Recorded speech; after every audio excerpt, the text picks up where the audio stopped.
Thank you to our witnesses for joining the subcommittee to discuss today's topic, a healthy workforce, expanding access and affordability in employer-sponsored health care. As the Committee of Jurisdiction over Employer-Sponsored Health Care, Education Workforce Committee members understand that employers want what is best for their employees. Despite not being required to offer health coverage, small businesses often choose to do so in order to attract and retain top talent. According to NFIB, 56% of small employers offer health insurance, and 89% of small businesses with more than 30 employees offer health benefits. As a small business owner myself, I learned that investing in the health of my employees paid long-term dividends, both in productivity and the morale of the company. Unfortunately, it's getting more challenging for businesses of all sizes to offer competitive health care benefits to their employees.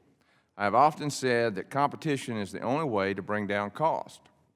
According to the Kaiser Family Foundation, premiums for family coverage for employees have increased 7% in each of the last 2 years.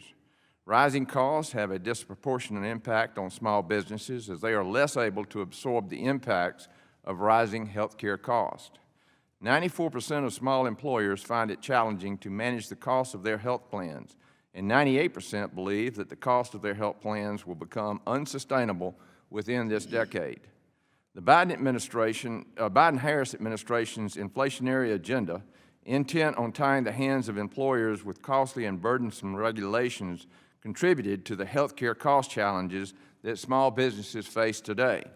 Fortunately, President Trump and House Republicans have common-sense solutions to give small businesses flexibility to expand access and affordability to their health care offerings. The first solution is expanding access to associated health plans, or AHPs. An AHP allows employers to band together to purchase health coverage. By combining purchasing power, small employers can negotiate more favorable rates, the same way that larger employers do. In 2018, the Trump administration finalized a rule that expanded AHP availability to more businesses and to self-employed individuals. However, this rule was regrettably tied up in the courts and ultimately reversed by the Biden administration. The results speak for themselves. While the Trump rule was in effect, new AHPs produced savings of up to 29% on average, while realtor AHPs, like the one Mrs. Shields will speak about today, saw an average savings of up to 50%.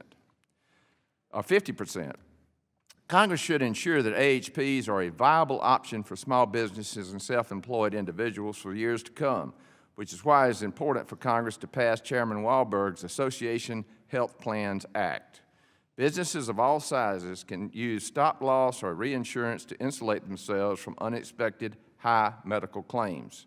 However, Democrat-led states have sought to overregulate self-insured health plans using reinsurance by artificially classifying these plans as fully insured, with the intended result of removing small businesses' ability to innovate and contain cost.